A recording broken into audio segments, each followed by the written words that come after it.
بسم اللہ الرحمن الرحیم۔ الصلاۃ والسلام علیک یا سید یا رسول اللہ، الصلاۃ والسلام علیک یا سید یا حبیب اللہ۔ لا تعداد درود و سلام ہمارے پیارے آقا حضرت محمد مصطفیٰ صلی اللہ تعالیٰ علیہ وآلہ وسلم اور آپ کی آل پر۔ ویور میں مشتاق احمد، آپ دیکھ رہے ہیں یوٹیوب چینل۔ نفس کے مکر کے سلسلے کا آج کا ہمارا یہ دوسرا پروگرام ہے، ملاحظہ فرمائیں۔ بسم اللہ الرحمن الرحیم۔ اقترب للناس حسابهم وهم فی غفلۃ معرضون۔ قریب آ گیا ہے لوگوں کے لیے ان کے اعمال کے حساب کا وقت، اور وہ غفلت میں منہ پھیرے ہوئے ہیں۔ اے نفس، تو خدا تعالیٰ کی نافرمانی پر جرأت مت کر، وہ تجھ کو دیکھ رہا ہے۔ اگر یہ اعتقاد ہے کہ وہ تجھ کو نہیں دیکھتا، تب تو تو بڑا کافر ہے۔ اگر خدا تعالیٰ کو اپنے اوپر مطلع سمجھ کر نافرمانی کرتا ہے، تب تو سخت بے حیا ہے۔ یا یہ مغالطہ ہے کہ خدا تعالیٰ کریم ہے، اس کو کسی کی عبادت کی حاجت نہیں، جس کو چاہے بخشے، جس کو چاہے نہ بخشے۔ تو اے نفس، تو یہ جانتا ہے کہ خدا تعالیٰ صرف آخرت ہی میں کریم ہے، دنیا میں نہیں۔ اگر دونوں ہی میں ہے تو دنیا کے کاموں میں کیوں نہیں کرم الہی پر یقین کرتا؟ جب کوئی تیرا دشمن تجھ کو عذاب دیتا ہے تو اس کے دفع کرنے کے لیے ہر ایک آدمی سے مشورہ لیتا ہے اور اس کے رفع کرنے کے واسطے بیسیوں ہیلے کرتا ہے۔ اس وقت کرم الہی پر یقین کہاں جاتا ہے، اور جو کام بندوں روپیہ پیسہ کے سر انجام نہیں ہوتا، تو اس وقت تو ہر ایک آدمی کا محتاج ہوتا ہے۔ کیوں نہیں کہتا کہ اللہ کریم ہے؟ اپنے خزانہ غیب سے یا کسی بندے کے ہاتھ بھیج دے گا اور ہاتھ پاؤں ہلانے کے بغیر سر انجام کر دے گا۔ اے نفس، یہ سب تیرے جھوٹے دعوے ہیں، اس لیے کہ تو زبان سے دعویٰ ایمان کا کرتا ہے، مگر نفاق کا اثر تجھ پر ظاہر ہے۔ دیکھ تیرا مالک کیا فرماتا ہے۔ وَمَا مِن دَابَّةٍ فِي الْأَرْضِ إِلَّا عَلَى اللَّهِ رِزْقُهَا۔ اور نہیں کوئی جاندار زمین میں مگر اللہ تعالیٰ کے ذمہ ہے اس کا رزق۔ اور آخرت کے باب میں فرماتا ہے وَأَلَيْسَ الْإِنسَانَ إِلَّا مَا سَعَى۔ اور ہر انسان کو وہی کچھ ملے گا جس کے لیے اس نے کوشش کی۔ ان دونوں آیتوں سے معلوم ہوتا ہے کہ خالص دنیا کے کاموں کی کفالت اللہ کریم نے اپنے ذمہ لے رکھی ہے۔ تیری صحیح کی اس میں حاجت نہیں ہے۔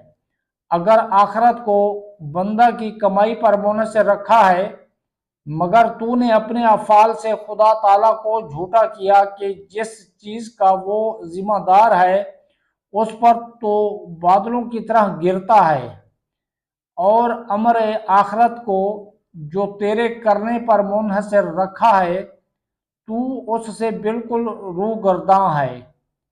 پس یہ نشان ایمان نہیں۔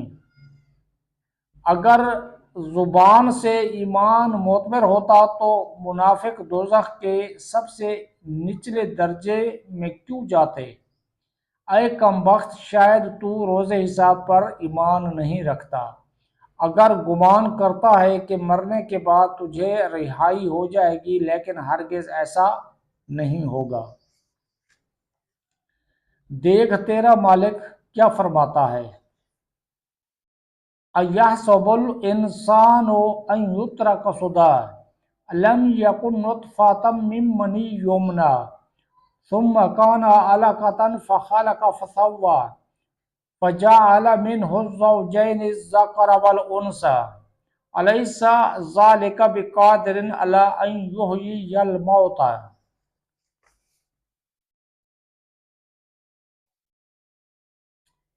کیا انسان یہ خیال کرتا ہے کہ اسے محمل چھوڑ دیا جائے گا؟ کیا وہ ابتدا میں منی کا ایک قطرہ نہ تھا جو رحم مادر میں ٹپکایا جاتا ہے، پھر اس سے وہ لوتھڑا بنا، پھر اللہ نے اسے بنایا اور اعضاء درست کیے، پھر اس سے دو قسمیں بنائیں، مرد اور عورت۔ کیا وہ اتنی قدرت والا اس پر قادر نہیں کہ مردوں کو پھر زندہ کر دے؟ پس اگر تجھ کو یہی گمان ہے کہ ویسے ہی چھوڑا جائے گا تو تیرے جیسا جاہل اور کوئی نہیں، اور تو پکا کافر ہے۔ یہ تو سوچ کہ اللہ تعالیٰ نے تجھے کس چیز سے پیدا کیا ہے۔ چنانچہ خود فرماتا ہے قُتِلَ الْإِنسَانُ مَا أَكْفَرَهُ مِنْ أَيِّ شَيْءٍ خَلَقَهُ مِنْ نُطْفَةٍ خَلَقَهُ فَقَدَرَهُ ثُمَّ السَّبِيلَ يَسَّرَهُ۔ غارت ہو انسان، وہ کتنا احسان فراموش ہے، کس چیز سے اللہ نے اسے پیدا کیا، ایک بوند سے اسے پیدا کیا، پھر اس کی ہر چیز اندازہ سے بنائی، پھر زندگی کی راہ اس پر آسان کر دی، پھر اسے موت دی اور اسے قبر میں پہنچا دیا۔ ثم اماتہ فاقبرہ ثم اذا شاء انشرہ۔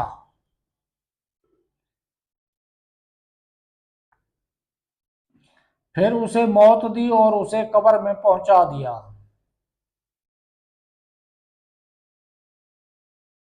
پھر جب چاہے گا اسے دوبارہ زندہ کرے گا۔ پھر کیا تو اس کو جھوٹ سمجھتا ہے کہ جب وہ چاہے گا تجھ کو مرنے کے بعد اٹھا کھڑا کر دے گا؟ اگر سچ جانتا ہے تو عبادت کیوں نہیں کرتا؟ اگر بالفرض کوئی بے دین حکم یہودی وغیرہ تجھے کہہ دے کہ تیری مرض میں فلاں کھانا مضر ہے، تو گو وہ تیرے نزدیک سب کھانوں سے لذیذ تر ہو، تو اس سے صبر کرے گا۔ اب ہم پوچھتے ہیں کہ جن انبیاء کو معجزے عنایت ہوئے، ان کا فرمان اور خدا کا فرمان تیرے نزدیک اتنا بھی نہیں کہ ایک یہودی کے قول کے برابر ہو؟ اس کا اثر ہوتا ہے اور خدا